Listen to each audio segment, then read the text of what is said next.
नमस्कार दोस्तों, आप सबका स्वागत है हमारे चैनल एस्ट्रोवर्ल्ड में। अगर आपने हमारे चैनल को अब तक सब्सक्राइब नहीं किया है तो अभी सब्सक्राइब करें। दोस्तों, सबसे पहले आप इस वीडियो को लाइक कर दीजिए, क्योंकि बाद में आप लाइक करना भूल जाती हैं। तो प्लीज इस वीडियो को टक से लाइक कर दिए, और लाइक करने में आपका कुछ नहीं जाएगा, तो प्लीज लाइक कर दे। तो चलिए शुरू करते हैं आज का वीडियो। नवरात्रि का समय चल रहा है और नवरात्रि के दिनों में कुछ विशेष उपाय किए जाते हैं, कुछ विशेष वस्तुएं घर लाई जाती है। वैसे तो हर किसी को जीवन में धन चाहिए, हर कोई चाहता है उसका शत्रु ना हो, हर कोई चाहता है घर में खुशियां हो, हर कोई चाहता है जीवन की जो आनंद वाला पल है वो बढ़ जाए। इसीलिए तो माँ के 9 रूपों में 9 ग्रह छिपे हैं, और 9 ग्रह को बेहतर करने के लिए हम विशेष उपाय भी कर रहे हैं। तो इसी क्रम में आज हम थोड़ा और आगे बढ़ेंगे और आज जानेंगे नवरात्र समाप्त होने के पहले वो कौन से वस्तुएं हैं जिसे घर लाने से आपके जीवन में जो खोई हुई खुशियां है वो आपको वापस से मिल जाएगी और जीवन में बरकत भी होने लगेगा। तो आज सबसे पहले तो जानते हैं, देखिए नवरात्रि के दिनों में लहसुन प्याज नहीं खाना चाहिए, मांस मदिरा नहीं खाना चाहिए। उम्मीद है आप भी ऐसा कर रहे होंगे, क्योंकि इन 9 दिनों में माता रानी हमारे घर में विराजती है। और माता रानी जब घर में विराजती है तो नकारात्मक ऊर्जाएं आपको परेशान नहीं करती। और ये जो लहसुन प्याज वगैरह होता है ये तामसिक भोजन है, जो एक पिचासी शक्ति को आकर्षित करता है, इसीलिए इन दिनों में नहीं खाना चाहिए। देखिए नवरात्रि इस बार चूंकि बहुत खास दुर्लभ सहयोग के साथ आया है, 1 महीना का अधिक मास भी था, इसके बाद लेट से शुरू हुआ है नवरात्रि। लेकिन आज हम आपको विशेष उपाय बताने वाले हैं, विशेष वस्तुओं के बारे में। नवरात्रि में माता रानी का आशीर्वाद अगर आप चाहती हैं प्राप्त करना, तो नवरात्रि समाप्त होने के पहले आप किसी भी दिन कमल का पुष्प ले आइए और लाकर आप माँ लक्ष्मी को, माता रानी को, माँ दुर्गा को अर्पित कीजिए, क्योंकि कमल का पुष्प माता रानी को अर्पित प्रिय होता है। और कमल का पुष्प उसमें 108 पंखुड़ी होता है, इसे अर्पित करने से आपके जीवन के सारे कष्ट मिट जाते हैं। जरूर लाइए। और ऐसे तो नवरात्रि के दिनों में सोना या चांदी का सिक्का भी लाने का विधान है, खासकर चांदी का सिक्का, क्योंकि महाअष्टमी के दिन इस चांदी के सिक्के का प्रयोग होता है, जो आपके जीवन के धन को स्थिर रखता है, धन को बढ़ाता है। क्या करेंगे? देखिए नवरात्रि की अष्टमी तिथि को इस चांदी के सिक्का का प्रयोग किया जाता है, और इसके बारे में भी हम आपको बता ही देते हैं। एक कटोरी में दूध में चांदी का सिक्का डालकर माता रानी को अर्पित किया जाता है, और बाद में सिक्का को पास में रख लिया जाता है, और दूध को आप चाहे तो प्रसाद के रूप में भी ग्रहण कर सकते हैं, या तुलसी के पौधे में डाल दीजिएगा। नवरात्रि के दिनों में कौरी, आपको कौरी के बारे में पता होगा, माँ लक्ष्मी को बहुत प्रिय है। और जीवन में धन से जुड़ी परेशानी है, तो ऐसे में आप नवरात्रि के दिनों में, नवरात्रि समाप्त होने के पहले कौड़ी जरूर ले आइए, और इसको लाकर आप पहले माता रानी को लाल कपड़े में रखकर अर्पित करें, और फिर आप इसको संभाल कर धन के स्थान पर रखें। कम से कम 5 कौड़ी लाइएगा। जीवन की जो धन की परेशानी है वो समाप्त हो जाती है।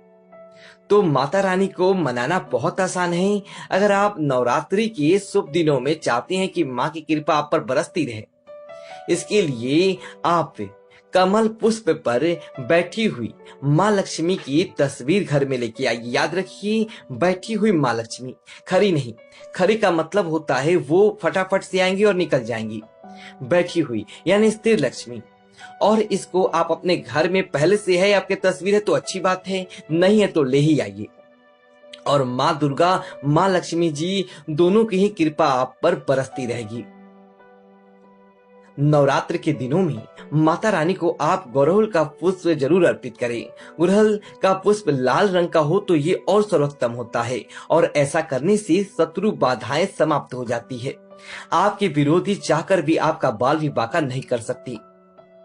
शंख, आपने शंख के बारे में तो सुना ही होगा। आप कोई भी शंख ला सकते हैं। अगर आपके घर में पहले से है तो लाने की आवश्यकता नहीं है, सुबह शाम 3-3 बार बजाया कीजिए रोज। अगर नहीं है तो आप ले आइए। आप मोती शंख भी ला सकते हैं, दक्षिणावर्ती शंख भी ला सकते हैं। इसके साथ ही आप चाहें तो इस समय जनरल जो शंख बाहुवर्ती शंख होता है इसे बजाया जाता है उसे भी ला सकते हैं और पूजा कीजिए। यकीन मानिए जीवन से नकारात्मक चीजें हट जाएगी। मोती शंख को आप, चूंकि यहाँ पर दक्षिणावर्ती शंख का विशेष पूजा करके रखा जाता है, मोती शंख को सुबह शाम बजा भी सकते हैं और उसी सफेद कपड़ा में उसको बांधकर चावल से सिद्ध किया जाता है ताकि धन स्थिर रहे। ये जो अपराजिता है, माना जाता है अगर आप अपराजिता का पौधा घर में लेकर आकर आप आते हैं नवरात्रि के समाप्त होने से पहले और लगाते हैं अपने घर में, चाहे वह सफेद वाला हो या ब्लू वाला, सबसे अच्छा सफेद वाला ही माना जाता है, तो आप दोनों ही ला सकते हैं और दोनों ही लाकर आप लगा सकते हैं। ऐसा करने से शत्रु विरोधी आपका बाल विवाह का नहीं कर पाएंगे और घर में सुख शांति बना रहेगा। वैसे भी आप जब यज्ञ होता है नवरात्रि में और 10वीं तिथि को माता रानी को खासकर अपराजिता के जो पौधे होते हैं वो अर्पित कर बाह में बांधा जाता है। आपको तो पता ही होगा, इससे विजय मिलती है। केले का पौधा आप चाहें तो पूजा करने के ख्याल से लाकर लगा सकते हैं और चूंकि हर कोई नहीं लगाना चाहता, कोई बात नहीं, आप केले के पौधे का जड़ थोड़ा सा जरूर लेकर अपने घर में पूजा स्थान पर रखिए, पूजा आराधना कीजिए और पीले कपड़े में लपेट कर आप चाहे तो धन के स्थान पर रख सकते हैं। ऐसा करने से आपका गुरु मजबूत होता है। अगर आपको लगता है कि आपका गुरु अच्छा नहीं है तो इसको आप बाह में भी बांध सकते हैं, इससे आपके गुरु बेहतर होंगे।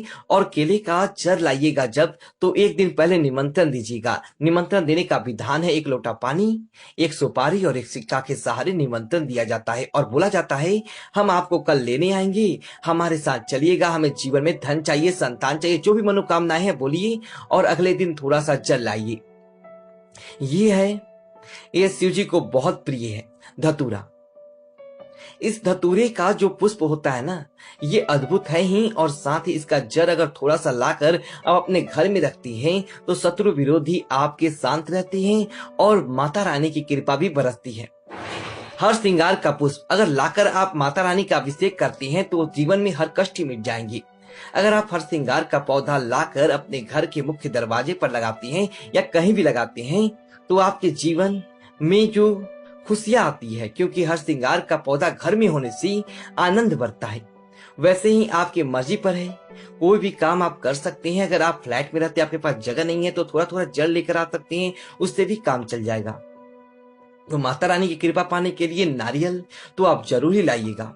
और नारियल लाकर, जैसे कि आपने आपको बताया कि 5 पूजा के दिन नारियल लाकर लाल कपड़े में लपेट कर इसको आप माता रानी को अर्पित कर अगर सुरक्षित रख ले तो धन की कमी नहीं होती। महाअष्टमी के दिन माता रानी के मंदिर में जाकर एक नारियल जरूर भेंट करें। जीवन में आकस्मिक बाधाओं से, दुर्घटनाओं से सुरक्षित बने रहेंगे। और ये जो नारियल है, ये आपके जीवन के नारियल अगर आप 1वीं दशमी के दिन फोड़ देती हैं, विजयदशमी के दिन मंदिर में जाकर या कहीं भी, तो आपके जीवन के जो पूरे साल दुर्घटनाएं हैं जिससे आपको डर लगता है, तमाम बाधाएं समाप्त हो जाती हैं। तो जरूर करें। फिलहाल आपसे दोस्तों विदा लेते हैं। दोस्तों यदि आपको वीडियो अच्छी लगी तो वीडियो को लाइक करिए और कमेंट बॉक्स में जय माता दी लिखिए और हमारे चैनल को सब्सक्राइब करें। धन्यवाद दोस्तों।